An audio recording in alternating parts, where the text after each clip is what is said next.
요한계시록 15장 1절에서 4절 말씀까지 봅니다. 요한계시록 15장 1절 이하의 말씀입니다. 또 하늘에 크고 이상한 다른 이적을 보매 일곱 천사가 일곱 재앙을 가졌으니 곧 마지막 재앙이라. 하나님의 진노가 이것으로 마치리로다. 또 내가 보니 불이 섞인 유리바다 같은 것이 있고 짐승과 그의 우상과 그의 이름의 수를 이기고 벗어난 자들이 유리바닷가에서 하나님의 검은 고를 가지고 하나님의 종 모세의 노래 어린 양의 노래를 불러 가로되 주 하나님 곧 전능하신 이시여 하시는 일이 크고 기이하시도다. 만국의 왕이시여 주의 길이 의롭고 참되시도다. 주여 누가 주의 이름을 두려워하지 아니하며 영화롭게 하지 아니하오리까. 오직 주만 거룩하시니이다. 주의 의로우신 일이 나타났음에 만국이 와서 주께 경배하리이다 하더라.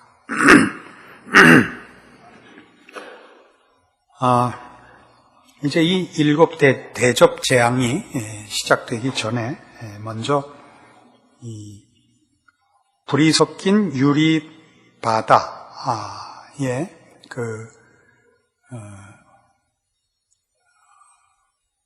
짐승과 그의 우상과 그의 이름의 수를 이기고 벗어난 자들, 즉 앞에 봤던 14만 4천과 동일한 그 사람들이 서서 모세의 노래를 부르는 장면입니다.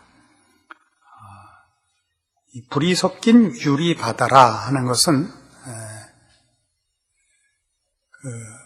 앞에도 유리 바다가 한번 등장을 했었죠. 그때는 하나님 통치의 평안함, 고요함을 나타내는 것이었지만 여기는 불이 섞인 유리 바다 같은 것에서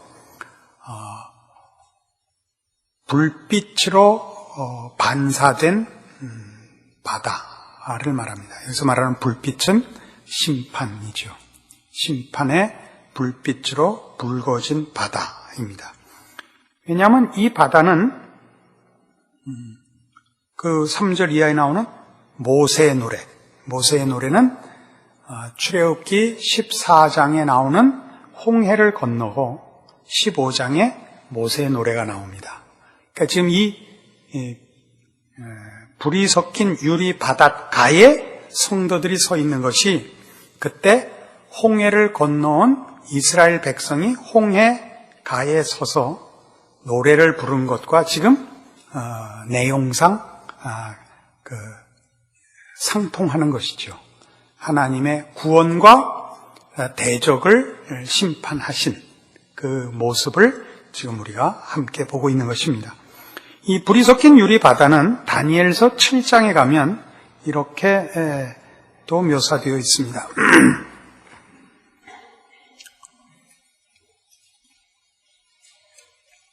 구약 성경 다니엘서 7장 1245페이지입니다. 다니엘서 7장 9절. 내가 보았는데 왕자가 놓이고 옛적부터 항상 계시니가 좌정하셨는데 그 옷은 희기가 눈 같고 그 머리털은 깨끗한 양의 털 같고 그 보좌는 불꽃이요 그 밖에는 붙는 불이며 불이 강처럼 흘러 그 앞에서 나오며 그에게 수종하는 자는 천천히요 그 앞에 시위한 자는 만만이며 심판을 베푸는데 책들이 펴 놓였더라. 불이 강처럼 흘러 이것과 같은 의미죠. 지금 불이 섞인 바다 해서 하나님의 심판의 불꽃이 반사된 것을 의미합니다. 그것은 아까도 얘기한 것 같이 홍해 바다를 연상시키는 것입니다. 근데 다시 계시록 15장에 오셔서 하나님의 종 모세의 노래를 이제 그 짐승과 그 우상과 이름의 수를 이기고 벗어난 자들이 유리 바닷가에 서서 모세의 종, 하나님의 종 모세의 노래, 곧 어린 양의 노래를 부릅니다. 출애굽기 14장으로 우선 가보십시다. 출애굽기 14장 27절부터 보시죠. 모세가 곧 손을 바다 위로 내어밀매 새벽에 미쳐 바다의 그 세력이 회복된지라. 애굽 사람들이 물을 거스려 도망하나 여호와께서 애굽 사람들을 바다 가운데 엎으시니 물이 다시 흘러 병거들과 기병들을 덮되 그들의 뒤를 쫓아 바다에 들어간 바로의 군대를 다 덮고 하나도 남기지 아니하였더라. 그러나 이스라엘 자손은 바다 가운데 육지로 행하였고 물이 좌우의 벽이 되었었더라. 그날에 여호와께서 이같이 이스라엘을 애굽 사람의 손에서 구원하심에 이스라엘이 바닷가에 애굽 사람의 시체를 보았더라. 이스라엘의 여호와께서 애굽 사람들이 베푸신 큰 일을 보았으므로 백성 여호와를 경외하며 여호와와 그 종 모세를 믿었더라. 이게 지금 홍해 바닷가, 그러니까 애굽을 떠나서 이쪽 광야로 넘어온 바닷가에서 이스라엘 백성들이 구원함을 얻고 하나님이 그 뒤쫓아오는 애굽 병사들을 물러엎어서 그 시체들을 본 장면입니다. 그러니까 이게 지금 우리 계시록에서 보는 유리 바닷가에 선 구원받은 하나님의 성도들의 모습과 일치하고 있죠. 역사적 사건이면서 그것이 미래에 완성될 하나님의 나라의 완성에서 하나님이 그 대적을 멸하시고 그의 백성들을 구원하시는 것을 여기 이 역사 속에 상징했었고, 그것을 요한이 환상 속에 마지막에 그 결말을, 완성을 내다보고 있습니다. 그래서 이제 여기 15장에 돌아올 거니까 손가락을 하나 껴 놓으시고 계시록 15장으로 잠시 가보시면 이제 이 출애굽기 15장으로 올 겁니다. 그 하나님의 종 모세의 노래가 이제 오늘 우리가 생각할 중요한 내용인데, 그 내용이 이겁니다. 모세의 노래며 어린 양의 노래입니다. 그러니까 모세가 지금은 하나님께서 그를 보내어 이스라엘 백성을 구원한 것이 예수 그리스도를 통하여 모든 하나님의 백성들을 구원하시는 것의 한 예표거든요. 그러니까 모세의 노래는 어린 양의 노래입니다. 주 하나님 곧 전능하신 이시여 하시는 일이 크고 기이하시도다. 만국의 왕이시여 주의 길이 의롭고 참되시도다. 주여 누가 주의 이름을 두려워하지 아니하며 영화롭게 하지 아니하오리까. 오직 주만 거룩하시니이다. 주의 의로우신 일이 나타났음에 만국이 와서 주께 경배하리이다. 여기는 말하자면 이겁니다. 하시는 일이 크고 기이하십니다. 기이하다는 건 이제 너무 놀랍습니다 라는 뜻입니다. 너무 놀랍습니다. 상상을 초월합니다.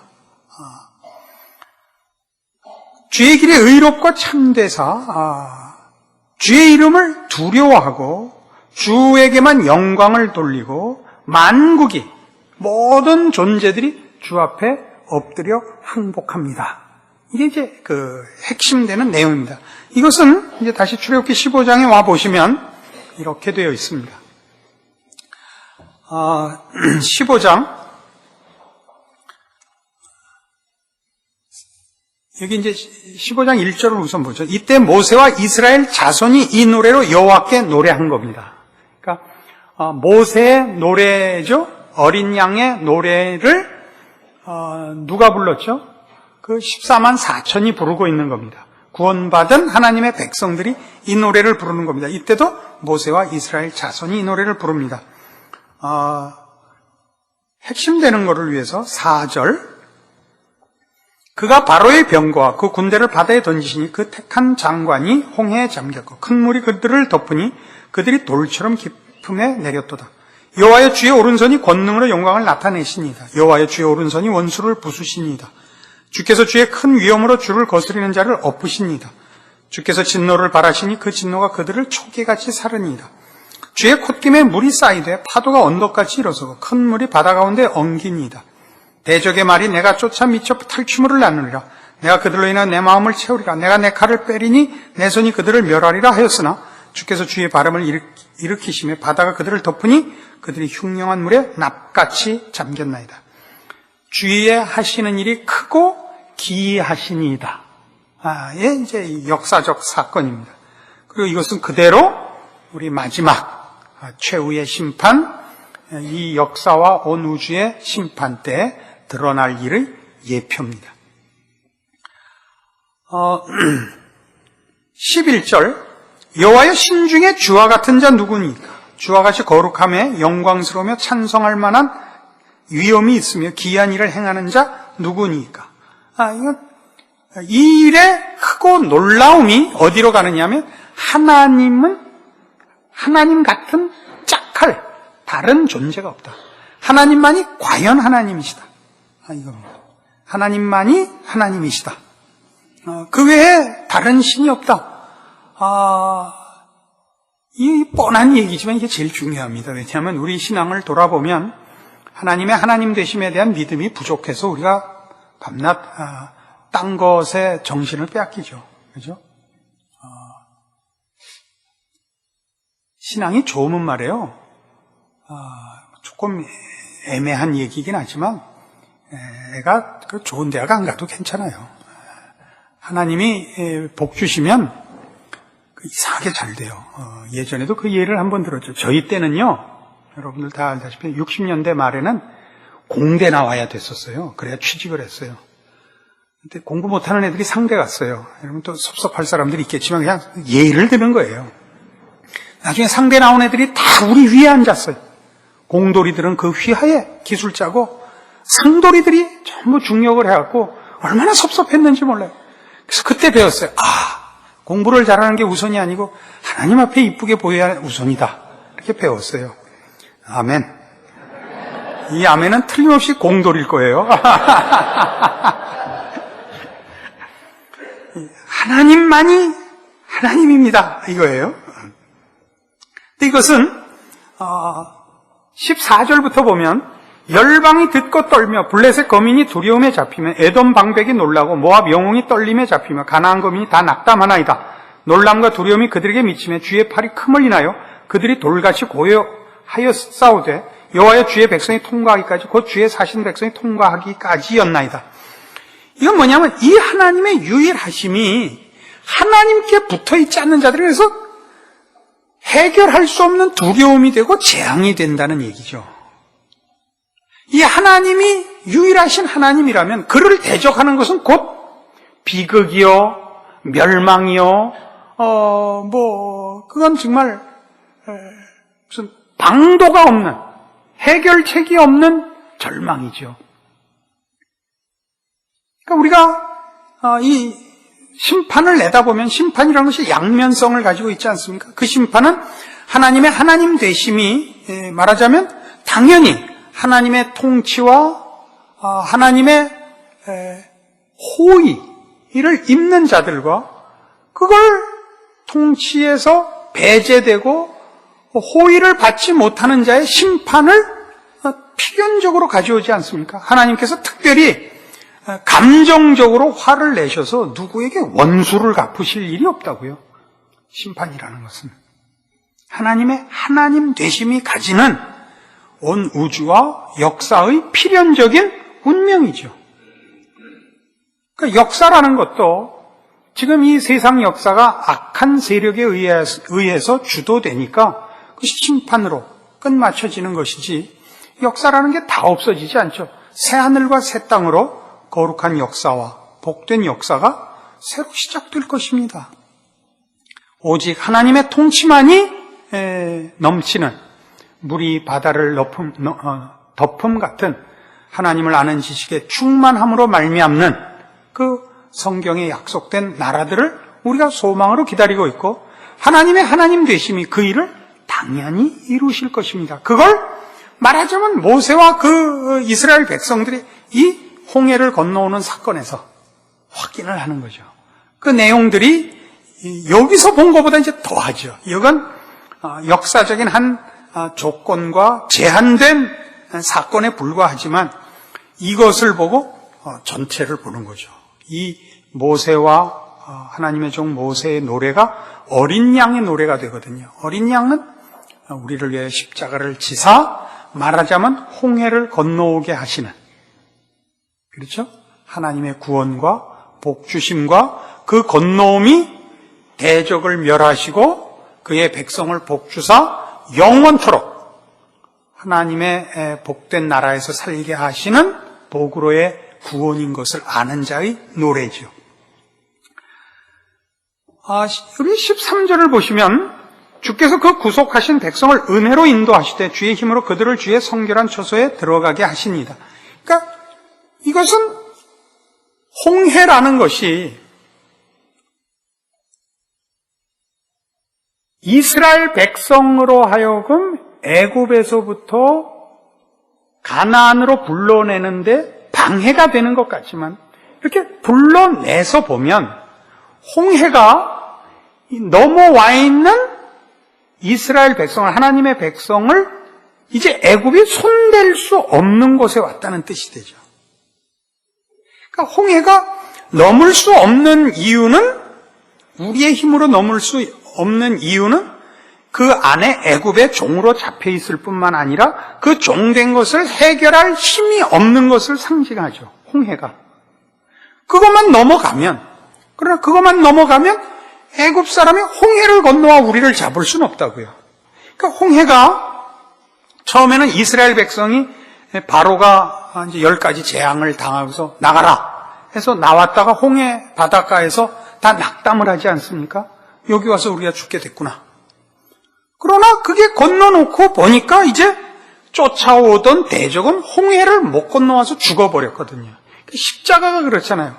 십자가가 구원 얻는 우리에게는 사망에서부터 영생으로의 구원이지만, 구원을 얻지 못하는, 하나님을 배반하고 따르지 않는 자들에게는 이 십자가를 통과할 수가 없어. 저들은 심판을 면할 방법이 없는 하나의 경계선이 되지 않습니까? 우리가 예수를 믿고 나서 가장 크게 확인하는 기쁨 중에 하나는 뭐냐면요, 돌아갈 수가 없다는 겁니다. 홍해를 건너온 것이 하나님의 은혜였기 때문에, 그 능력으로 건너왔기 때문에 여러분이 죄를 아무리 더 져도, 이게 참 미묘한 표현인데, 홍해를 다시 헤엄쳐서 넘어갈 방법은 없어요. 그게 이제 성경이 얘기하는 구원에 대한 우리의 확신입니다. 우리가 우리의 구원을 취소하려면요, 어느 만큼 죄를 지어야 되냐면, 여러분이 죄를 지어갖고 취소되는 게 아니라 하나님이 다시 홍해를 갈라야만 돌아갈 수 있습니다. 여기에 말하자면 하나님 하신 일에 크고 기이함이 있는 겁니다. 놀라움이 있는 겁니다. 우리가 얻은 구원이 하나님의 능력으로 말미암았구나를 확인하는 장면이죠. 내가 구원 얻을 자격이 없었는데 구원을 얻었을 뿐만 아니라 나라는 존재가 나의 못난 것과 나의 죄악된 것으로 파멸될 수가 없는 존재가 된 겁니다. 내가 신앙적으로 거룩해지고 신앙적으로 더 성결해지고는 2차적인 문제고, 하나님이 나를 정말 품에 안고 건너오셨기 때문에 내 구원을 취소하려면 하나님이 나를 다시 안고 홍해를 건너가서 버리셔야 된다고요. 하나님은 안 그러시는 분이거든요. 그래서 놀라는 거예요. 이 홍해 바닷가의 선자들, 우리 요한계시록 15장으로 보면 짐승과 그의 우상과 그의 이름의 수를 이기고 벗어난 자들. 이건 이겼지요. 근데 이 이김은 주께서 우리를 안아서 이긴 것이지 내 힘으로 이긴 것은 아닙니다. 짐승과 그 우상과 그 이름의 수를 이길 힘이 우리에게는 없습니다. 믿음으로만 이깁니다. 믿음은 뭐냐? 하나님이 이스라엘 백성을 홍해를 건너게 하신 것 같은 간섭으로 말미암는 힘입니다. 그게 믿음입니다. 믿음이란 내가 하나님 앞에 바치는 의리일 뿐만 아니라, 책임일 뿐만 아니라, 헌신일 뿐만 아니라, 하나님이 우리가 가지는 힘 말고 하나님으로부터 나오는 힘으로 나를 힘주시며 인도하시며 보호하시는 것까지 포함하여 믿음입니다. 이 문제는 언제 또 기회 있으면 더 자세히 이 믿음 문제를 다룰 시간이 있을 줄로 압니다.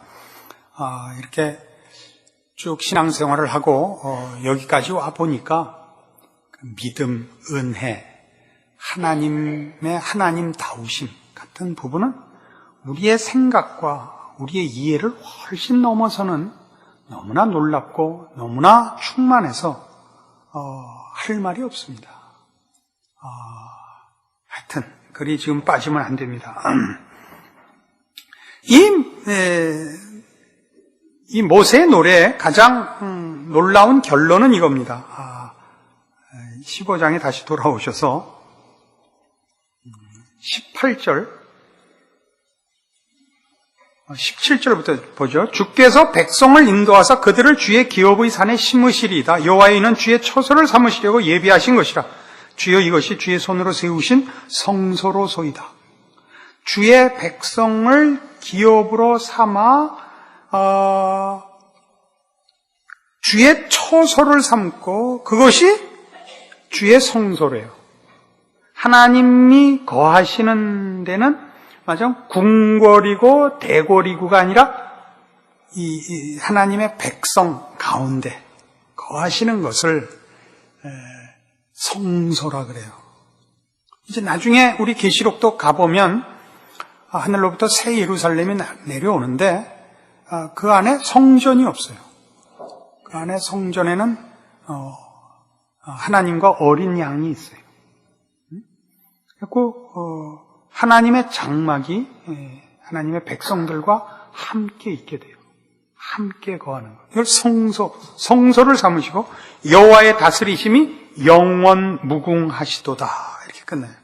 그러니까 여기서 말하는 여호와의 다스리심이라는 것은 다만 법이고 무슨 행정이고 관리고가 아닌 거죠. 그렇게 따지면. 그 다스리심은 마치 가정 같고 우정 같고 애정 같고 다 정으로 되어 있지만 좀 다르죠. 가정의 분위기, 그러니까 혈육의 정, 그 목숨을 나눌 수 있는 우정, 또 그 이상 가는 애정, 이런 다스리심이죠. 모세의 노래는 하나님의 통치, 하나님의 하나님 되심과 그 다스리심의 의로우시며 은혜로우시며 사랑하시며 복되시며 그리고 거룩하시며 완전하시며 전능하시며 하는 모든 일에 대한 모세의 항복을 여러분이 보십니다. 다만 높고 힘이 있기 때문에 힘에 대한 굴복이 아니며 차이에 대한 높낮이에 관한 항복이 아니라 우리를 전 인격적으로 항복시키시는 하나님을 여기서 만나는 겁니다.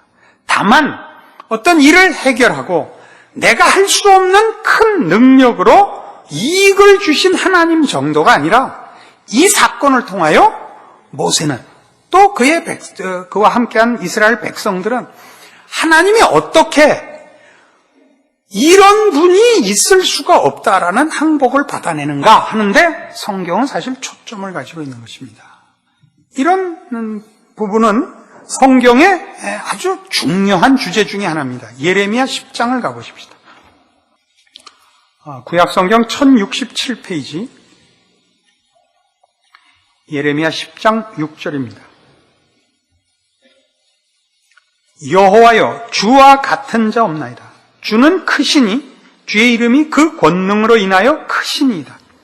열방의 왕이시여 주를 경외치 아니할 자가 누구리이까? 이는 주께 당연한 일이라. 열방의 지혜로운 자들과 왕족 중에 주와 같은 자 없음이니이다. 여호와여 주와 같은 자 없나이다. 이게 무슨 뜻인지 아시겠어요? 이 이상 인간은 이렇게밖에 표현을 못하기 때문이에요. 우리가 아는 무엇을 가지고도 하나님을 비교할 수 없고 하나님을 어떻게 상상할 수가 없는 거예요. 이런 것들은 다만 아까도 얘기한 것 같이 힘이나 이해관계로의 항복이 아니고 인간이 가지는 가장 깊은 항복, 전 인격적인 항복이란 말이죠. 그러니까 하나님의 통치와 그 통치의 말하자면 어떤 결말들로서 우리가 종말과 심판을 보면서 하나님의 의로우심과 그 은혜로우심에 대한 항복이 말하자면 심판과 구원 양쪽에 다 항복을 받아내는 것입니다. 왜 이런 얘기를 자꾸 강조를 하냐고요? 우리 신앙도 그렇습니다. 그러니까 신자들이 가지는 신앙은 세상에 대하여 원망을 가질 이유가 없습니다. 아시겠어요? 저들은 생각해 보십시오. 예전에 이만기 시대 때 씨름이 제일 재밌었죠. 그죠? 왜냐하면 작은 체급 사람이 큰 사람들을 이겨서 그때 제일 재밌어요. 그때 정확치 않습니다만 장지영이었나 그런 씨름 선수가 있었는데 누구하고 상대방하고 실력이 잘 안 돼요. 그러니까 결승에서 이 친구가 삭발 싸움을 하도 지저분하게 해갖고 상대방이 짜증이 나서 져버렸어요. 그 이제 그 사람이 이제 아침 인터뷰에 나왔습니다. 왜 그렇게 치사하게 삭발 싸움을 하는가? 그 사람이 솔직하게 제대로 하면 지니까 할 수 없다. 난 그 수밖에 없다. 상대방을 열받게 하는 수 외에는 정식으로 붙으면 지는데 그럼 어떡하란 말이냐? 그럼 어떡할 거예요? 말이 맞죠. 여러분 거짓말에 대해서 화내세요? 세상에 거짓말은 없어요. 거짓말이 없다는 게 뭐냐면 거짓말에 대해서 화내지 말라고요. 상대방이 거짓말을 알고 했으면 속이려고 한 거니까 화낼 필요가 없죠. 화를 낼 필요, 상대방이 그걸 의도한 건데 뭘 화를 내요? 응? 모르고 했으면 무식해서 그런데 뭘 화를 내겠어 이번에는. 그거는 우리는 그러니까 세상에 대해서 바보 같은 화를 내는 거예요. 세상 사람이 왜 그러죠 우리한테? 왜 저러죠? 미친놈 같으죠? 미쳤잖아요. 미친놈 보고 너 미친놈 같이 군다는 건 욕도 아니요 무슨 대화도 아니요 그 말 한 사람만 비용신되는 말 아니에요. 알아들으세요? 그리고 봐요. 그런 하나님 없이 사는 사람들은 어떻게 살겠어요? 자기만을 믿고 남을 해쳐서 사는 방법 외에 어떻게 살란 말이에요? 어떻게? 그 수밖에 할 줄 아는 게 없는데. 그러니까 예수님의 기도가 기억나시죠? 아버지여 저들을 사하소서. 저들은 자기가 하는 일을 알지 못합니다. 하나만 더 붙일까요? 저들은 저거밖에 할 줄 모릅니다. 뭘 화를 내겠어요? 우리가 우리의 삶 전체에 대하여 이 하나님의 통치에 대하여 항복을 해야 되는 거예요. 여러분 마음속에 분노와 불평을 뽑으셔야 돼요. 어디서 나오냐고? 이 하나님 주와 같은 자 없습니다. 이 항복에서 나오죠. 여러분이 사실은 구원을 얻고 하나님은 아버지라 부르는 순간부터 맨 처음 배워야 할 게 뭐냐면 이거예요. 나를 구원하신 하나님. 구원을 얻고 하나님을 알고 나니까 세상을 보는 눈과 그 결국을 알잖아요. 진상을 알고 그 결국 심판을 아는데 뭘 싸우겠어요? 뭘? 응? 시편 86편에 이렇게 기록되어 있어요. 시편 86편 8절. 주여 신들 중에 주와 같은 자 없사오며 주의 행사와 같음도 없나이다. 주여 주의 지으신 모든 열방이 와서 주의 앞에 경배하며 주의 이름에 영화를 돌리리이다. 대저주는 광대하사 기사를 행하시오니 주만 하나님이시니이다. 모두가 와서 무릎을 꿇습니다. 그 무릎을 꿇는 것 중에는 열방이 만방이 와서 주 앞에 무릎을 꿇을 건데 그 무릎을 꿇는 자 중에는 하나님을 반대하여 심판의 멸망의 무릎을 꿇는 자들도 있고 주를 믿고 은혜를 입어 감사의 무릎을 꿇는 자도 있습니다. 그렇죠? 그럼 모두의 무릎을 꿇릴 것입니다. 어떻게 해요? 하나님의 하나님 되심으로 은혜를 입어 영생을 얻는 자나 그를 반대하여 벌을 받는 자나 모두가 입을 다물 수밖에 없는 하나님의 하나님 되심에 대하여 무릎을 꿇고 머리를 조아릴 것입니다. 그것이 우리 모든 성도들의 믿음에 있어서 사실은 처음부터 끝까지를 잇는 가장 굵은 선입니다. 우리의 인생을 살면서 이 어려운 순교를 각오하고 살아야 하는 이 세상과 현실 속에서 우리가 가지는 자랑이요, 힘입니다. 이걸 놓치면 여러분은 늘 하나님 앞에 불평밖에 할 게 없습니다. 사실은 감사를 해야 맞습니다. 우리가 당하는 어려움들은 다 이 세상이 몰라서 하는 일이요. 우리는 그것까지 포함하여 하나님의 통치 아래에 있는 그래서 온 세상을 위하여 기도하며 우리로 인하여만 하나님께서 일하시는 존재로 서 있는 그런 너무나 비교할 수 없이 귀한 존재들이 되어 있는 것입니다. 이것을 확인하는 것, 이게 바로 여기 오늘 우리가 보는 불이 섞인 유리 바닷가에 서서 부르는 성도들의 찬송이며 하나님의 종 모세의 노래요, 어린 양의 노래이며 우리 모든 성도들이 이미 마땅히 불러야 하는 이 세상을 사는 동안에도 가지는 승리의 노래들입니다. 여러분의 삶을 하나님의 통치 아래서 확인하는 이 여러분의 신앙의 힘이 되고 근본이 되고 소망이 되는 이 말씀이기를 바랍니다. 기도하십시다. 하나님 아버지 은혜를 감사합니다. 하나님을 아버지라 부르는 특권을 생각하면 생각할수록 너무나 놀랍습니다. 하나님은 열방과 온 우주와 모든 민족들의 항복과 찬송을 받으시기에 합당하십니다. 우리를 주의 자녀로 구원하셨고 영생을 주셨으며 하나님은 우리에게 군림하시지 않고 사랑하시며 함께 거하시는 우리 아버지시기 때문입니다. 누가 주와 같은 이가 있겠사오며 누가 주의 백성된 이런 복들을 다른 것으로 유혹하고 시험할 수 있겠습니까? 주의 자녀된 우리의 자랑들을 확인하였은즉 우리의 삶을 주의 이름으로 말미암게 된 그 자랑들로 이어가는 충성과 인내와 신앙의 정절을 주 앞에 바치는 우리의 인생 되게 하여 주시옵소서. 예수님 이름으로 기도합니다. 아멘.